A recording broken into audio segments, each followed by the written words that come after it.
RSS അല്ലാത്ത മാധ്യമ പ്രവർത്തകരല്ലാത്ത എല്ലാ ആളുകളും ഇറങ്ങണം. എല്ലാ ആളുകളും ഉദ്ഘാടന പരിപാടിയില് സ്ത്രീകളല്ലാത്ത മാധ്യമ പ്രവർത്തകരല്ലാത്ത ആളുകൾ ഇറങ്ങണം. ഇതെന്താടാ കേരളം തന്നെയല്ലേ? അല്ല, ഇത് രാജഭരണം വല്ലത് ആണോ? കടക്ക് പുറത്തിന്റെ വേറൊരു വേർഷനുള്ള ചേച്ചി പറഞ്ഞിട്ടുള്ളത്. അതായത് ഓർഡിനറി ബസ്സിൽ സ്ത്രീകൾക്ക് സൗജന്യ യാത്ര, അതിന്റെ ഒരു ഉദ്ഘാടനമാണ് നമ്മുടെ MLA മാഡം ചെയ്യാൻ നോക്കുന്നത്. അതിന്റെ കൂട്ടത്തില് കുറെ ആൾക്കാർ മൊബൈൽ ഫോണും പിടിച്ച് ഉപദ്രവിക്കുന്നുണ്ട്. ഇല്ല എന്നൊന്നും ഞാൻ പറയുന്നില്ല. മാധ്യമങ്ങൾ മാത്രം നിൽക്കൂ, ബാക്കിയുള്ള ആണുങ്ങളൊക്കെ ഇറങ്ങുമെന്ന് പറയുമ്പോൾ ബസ്സിൽ ഫുൾ ആണുങ്ങൾ, ബസ്സിൽ ഡ്രൈവറാണ്, കണ്ടക്ടറാണ്, എന്താ ആണുങ്ങളാണ്. എന്തിലൊക്കെ ആവട്ടെ, സംഭവം എനിക്ക് ഇഷ്ടപ്പെട്ടു. കാരണം എന്താ വെച്ചിട്ടുണ്ടെങ്കിൽ പറയേണ്ട കാര്യങ്ങൾ മുഖത്ത് നോക്കി പറയുന്നുണ്ടല്ലോ. അത് കഴിഞ്ഞ് ഫേസ്ബുക്കിൽ ഒരു പോസ്റ്റ് ഇട്ട് സ്വകാര്യതയിലേക്ക് ഒളിഞ്ഞു നോക്കിയിട്ടുണ്ടെങ്കിൽ 8ന്റെ പണി തരും, കേസൊക്കെ എടുക്കും എന്നുള്ളത്. അതുകൊണ്ട് ഇന്റെ കാലൊക്കെ ഞാൻ കൂട്ടിക്കെട്ടിട്ടായിരിക്കുന്നു. മുട്ടിങ്ങനെ കൂട്ടിയെടുക്കുന്ന സൗണ്ടുകൾ കേൾക്കണ്ട വെച്ചിട്ട്. ജനാധിപത്യ രാജ്യാടോ, പറയാനുള്ളത് പറയാതിരിക്കാൻ പറ്റുമോ താത്ത? അപ്പൊ MLA താത്തയുടെ കുറച്ച് രസകരമായിട്ടുള്ള കുറച്ച് നിമിഷങ്ങളിലേക്ക് ഞാൻ നിങ്ങളെ മാടി വിളിക്കുന്നു. വരൂ വരൂ വരൂ. ശോഭാ സുരേന്ദ്രൻ, സ്ട്രെയിറ്റ്. കുറച്ച് പേരുകൾ പറയാം. ആദ്യം മനസ്സിലേക്ക് വരുന്ന ഒരു കാര്യം പറയണം. പിണറായി വിജയൻ, രാഷ്ട്രീയമുള്ള കേരളത്തിലെ നേതാവ്. KK ശൈലജ, ഡിപ്ലോമാറ്റിക് ആയിട്ട് എന്നാൽ പല കാര്യങ്ങളിൽ നിന്നും ഒഴിഞ്ഞു മാറി സഞ്ചരിക്കുന്ന ഒരു വ്യക്തി. ശോഭാ സുരേന്ദ്രൻ, സ്ട്രെയിറ്റ് ആയിട്ട് അഡമന്റ് ആയിട്ട് നിലപാടുകൾ സ്വീകരിക്കുന്ന ഒരു വ്യക്തി. ശോഭാ സുരേന്ദ്രൻ അടിപൊളിയാണ് കേട്ടോ. ഒക്കെ നേരിട്ട് കാര്യങ്ങൾ പറയുന്നുള്ളത്. എടോ, RSS എന്ന് പറയുന്ന സംഘടനയെ BJPയെ മുട്ടുവറപ്പിക്കുന്ന പിണറായി വിജയനെ കുറിച്ചിട്ടാ പറയുന്നേ. അതയാള് ധാർഷ്ട്യം മാത്രമുള്ള ഒരു മനുഷ്യനാണ്. ഡയറക്ടറേറ്റ് ഒന്നും പറയാറില്ല. കൊള്ളാം തെഹലിയ, ഇതിന്റെ അപ്പുറത്തേക്ക് ഞാനൊന്നും പ്രതീക്ഷിക്കുന്നില്ല. കാരണം ലീഗിലാണല്ലോ പണിയെടുക്കുന്നത്. അതാണ് രസം. ലീഗിലാണ്, ലീഗില്. അതവിടെ നിൽക്കട്ടെ. ഇനി വേറൊരു കാര്യം കൂടിയും പറയുന്നുണ്ട്. BJPക്കാരെ കുറിച്ചിട്ടൊക്കെ ഭയങ്കര താല്പര്യമാണ്. പക്ഷെ കമ്മ്യൂണിസ്റ്റുകാരോടുള്ളൊരു മനോഭാവം കേൾക്കണ്ടേ? അതിനെ കേൾക്കി. ആ സമയത്ത് സഖാവാണോ സംഘാവാണോ, അതായത് സംഘിയാണോ സഖാവാണോ എന്നുള്ള ക്വസ്റ്റ്യൻ ഉണ്ട്. അപ്പൊ അവിടെയാണ് ഇങ്ങനെ ഒരു വാക്ക് സംഘാവ് എന്ന് പറഞ്ഞൊരു വാക്ക് വരുന്നത്. സംഘപരിവാറിനെതിരെ എല്ലാ കാലത്തും ഭയങ്കര ശക്തമായിട്ടുള്ള ഒരു പൊസിഷൻ എടുത്തിട്ടുള്ള ആളാണല്ലോ സ്വരാജ്. അപ്പൊ എന്തുകൊണ്ടാണ് അങ്ങനൊരു സംഘാവ്? അതെ, നൈസ്. എനിക്ക് ക്ലാരിറ്റി വരുത്താൻ പറ്റിയൊരു സമയമാണത്. അതെ, ഇലക്ഷനിൽ ആരാ മത്സരിക്കുന്നത്? ഒരു വ്യക്തിയല്ലല്ലോ ഇലക്ഷനിൽ മത്സരിക്കുന്നത്. ഇലക്ഷനിൽ മത്സരിക്കുന്നത് ഒരു ഐഡിയോളജിയാണ്. അപ്പോൾ ആ ഐഡിയോളജിയാണ് നമ്മൾ സംസാരിക്കുന്നത്. നിലമ്പൂർ ഇലക്ഷനുമായി ബന്ധപ്പെട്ടുകൊണ്ട് ശ്രീ ഗോവിന്ദ മാസ്റ്റർ തന്നെയാണ് പറഞ്ഞത്, ഞങ്ങൾ ചില സമയത്ത് BJPയുമായിട്ട് RSSുമായിട്ട് കൂട്ടുപിടിച്ചിട്ടുണ്ട്, ഞങ്ങൾ ഒരുമിച്ച് നിന്നിട്ടുണ്ട് എന്ന് പരസ്യമായി പ്രസ്താവന നടത്തുന്നത് ശ്രീ ഗോവിന്ദ മാസ്റ്ററാണ്. അപ്പം ആ ഒരു ഏത് സമയത്ത്, അതും കഴിഞ്ഞ നിലമ്പൂർ ഇലക്ഷന്റെ സമയത്ത് മാത്രമല്ല, നിലമ്പൂർ ഇലക്ഷനിൽ എങ്ങനെയൊക്കെയാണോ കമ്മ്യൂണൽ കാർഡ് ഇറക്കിയിട്ട് ഇലക്ഷന് കൊണ്ടുപോകാൻ പറ്റുക, ആ വഴിയൊക്കെ LDFന്റെ സംവിധാനം കഴിഞ്ഞ തവണ ശ്രമിച്ചിട്ടുണ്ട്. അവരുടെ പത്രപരസ്യമാണെങ്കിൽ ഉൾപ്പെടെയുള്ള കാര്യങ്ങൾ എവിഡന്റ് ആണ്. അപ്പം ആ സമയത്ത് സഖാവാണോ സംഘാവാണോ, അതായത് സംഘിയാണോ സഖാവാണോ എന്നുള്ള ക്വസ്റ്റ്യൻ ഉണ്ട്. അപ്പൊ അവിടെയാണ് ഇങ്ങനെ ഒരു വാക്ക് സംഘാവ് എന്ന് പറഞ്ഞൊരു വാക്ക് വരുന്നത്. അപ്പം സംഘാവ് എന്ന് പറയുന്നത് അങ്ങനെ ഒരു ഐഡിയോളജി, ഇത് രണ്ടും ചേർന്നിട്ടുള്ള മിശ്രിതം. തോറ്റു, നിലമ്പൂരിൽ തോറ്റു, ബാപ്പുട്ടി ജയിച്ചു, ബാപ്പുട്ടിക്ക ജയിച്ചു.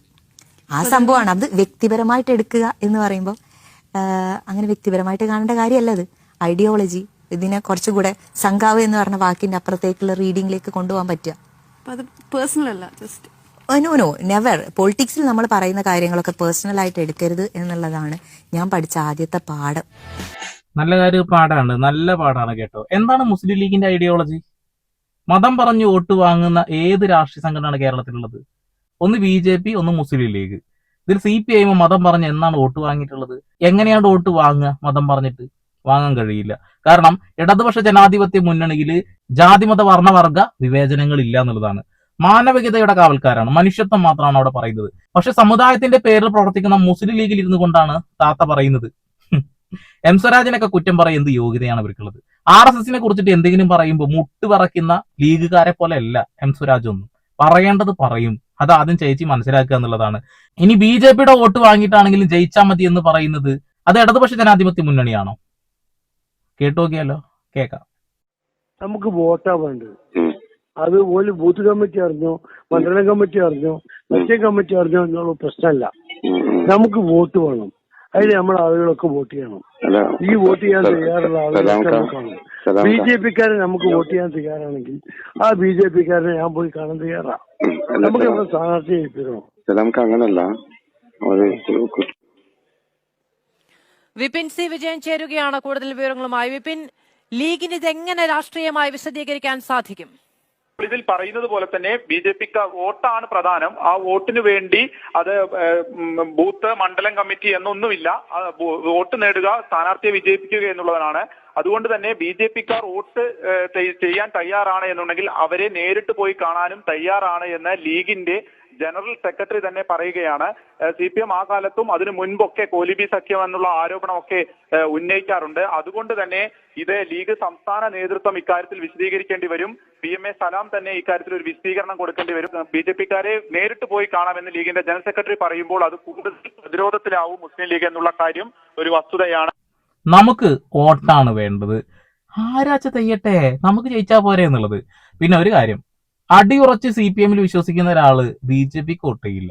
ആ കൊടി പിടിച്ചു നടക്കുന്ന ആ ആദർശം മനസ്സിലുള്ള ഒരു വ്യക്തിയും അവരുടെ രാഷ്ട്രീയ പാർട്ടി മറന്ന് മറ്റൊരു രാഷ്ട്രീയ പാർട്ടിക്ക് വോട്ട് ചെയ്യില്ല.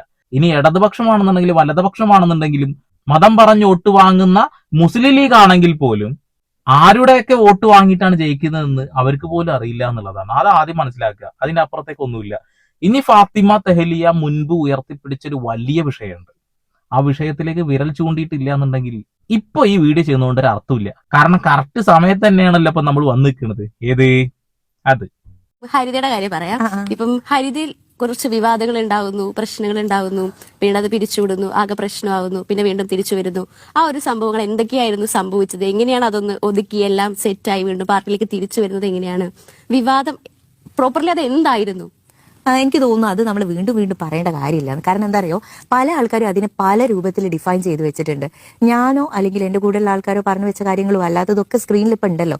നമ്മൾ അതിന്റെ പിന്നാലെ പോകുമ്പോൾ വീണ്ടും ആ സാധനത്തിന് നമ്മൾ എടുത്തു കൊണ്ടുവന്ന് സംസാരിച്ച് വഷളാക്കേണ്ട ഒരു രൂപത്തിലേക്ക് വരും. വളരെ ഭംഗിയായിട്ട് അമിക്കബിളായിട്ട്, ഞാൻ ആ വാക്കായി യൂസ് ചെയ്യാം, അമിക്കബിളായിട്ട് ആ വിഷയത്തിന്റെ അഡ്രസ്സ് ചെയ്ത് കഴിഞ്ഞതാ.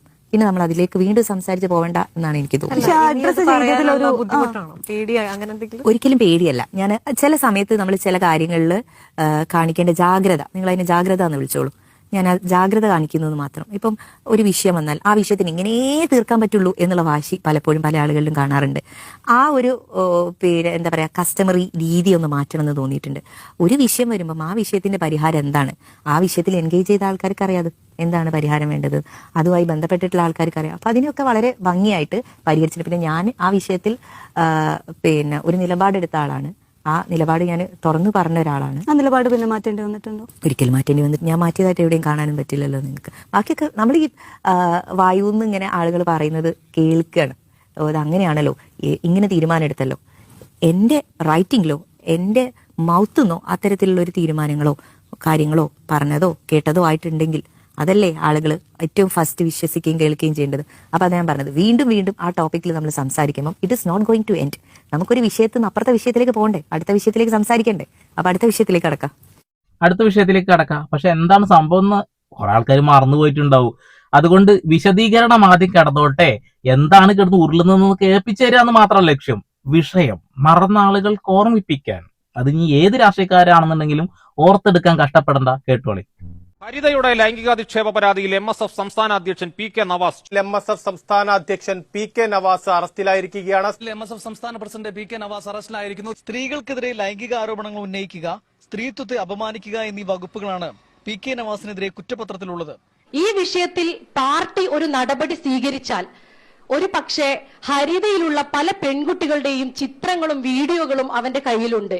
പല പെൺകുട്ടികളും ആത്മഹത്യ ചെയ്യേണ്ടി വരും എന്നുള്ളതാണ്. MSF പ്രസിഡന്റ് PK നവാസിനെതിരെ ഹരിത നേതാക്കൾ പോലീസിന് നൽകിയ മൊഴി പുറത്ത്.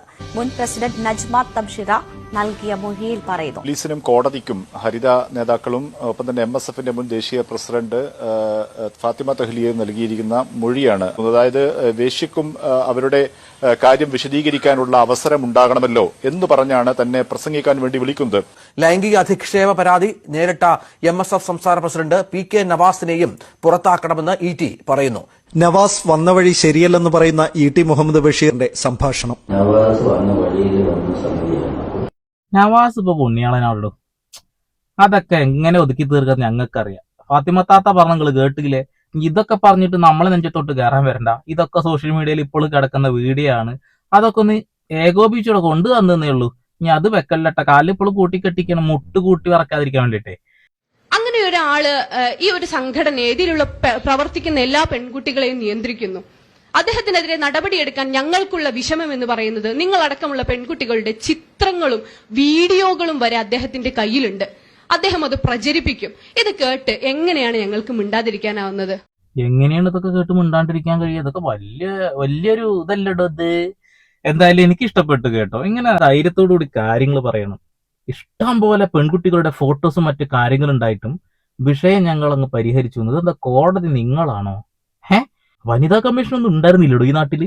ഒരുപാട് സ്ത്രീകളുടെ ഫോട്ടോസും മറ്റുള്ള കാര്യങ്ങളും ആളുടെ കയ്യിലുണ്ടെന്നൊക്കെ പറഞ്ഞിട്ട് അവസാനത്തെ വീഡിയോ ആണ് ഞങ്ങൾ ഫസ്റ്റ് കണ്ടത്. അതായത് അതൊക്കെ ഞങ്ങൾ മറക്കാൻ അലമാരയിൽ പൂട്ടി വെച്ചിട്ടുള്ള കുറെ ദഗര സത്യങ്ങളാണ്. അതൊന്ന് ഇനി ഓർമ്മിപ്പിക്കല്ലേ എന്നാണ് താത്ത പറഞ്ഞിട്ടുള്ളത്. ഓക്കെ, ഇപ്പൊ ഈ വീഡിയോ ചെയ്തതിന് നമുക്ക് ഒരുപാട് പൊങ്കാലുണ്ടാവും. കാരണം അടിമകൾ ഉള്ളിടത്തോളം കാലം അത് നടന്നുകൊണ്ടേയിരിക്കും എന്നുള്ളതാണ്. ഞാൻ ആരും കളിയാക്കാൻ വേണ്ടിയിട്ട് പറഞ്ഞൊന്നല്ല കേട്ടോ. അതൊക്കെ സോഷ്യൽ മീഡിയ കിടക്കുന്നുണ്ട്. അപ്പൊ നമ്മളിതൊക്കെ ഒന്ന് മറക്കാതിരിക്കണം നല്ലതല്ലേ എന്നൊരു ധാരണയിൽ മാത്രം കൊടുത്തിട്ടാ എന്നുള്ളതാണ്. അപ്പൊ സ്വകാര്യതയിലേക്കൊന്നും ആരും കയറി ചെല്ലുന്നില്ല. സ്വകാര്യതയിലേക്ക് കയറുന്ന ആളുകൾക്കെതിരെ ശക്തമായിട്ട് നടപടി എടുക്കണം, തീർച്ചയായിട്ടും അത് വേണം. പക്ഷെ നിങ്ങളൊരു പൊതുപ്രവർത്തകയാണ്. നിങ്ങൾ പറഞ്ഞ പല സ്റ്റേറ്റ്മെന്റുകളും ഇവിടെ കിടക്കുന്നുണ്ട് എന്ന ബോധമുള്ളതൊക്കെ നല്ലതാണ്. അപ്പൊ കൂടെ കൂടിക്കോളിയും, ഫോളോ ചെയ്തോളൂ, സബ്സ്ക്രൈബ് ചെയ്തോളൂ. വീണ്ടും വരെ പുതിയ വാർത്താവിശേഷങ്ങളുമായി സന്ദീപ് ഇടപ്പാൾ സൈനിങ് ഓഫ്.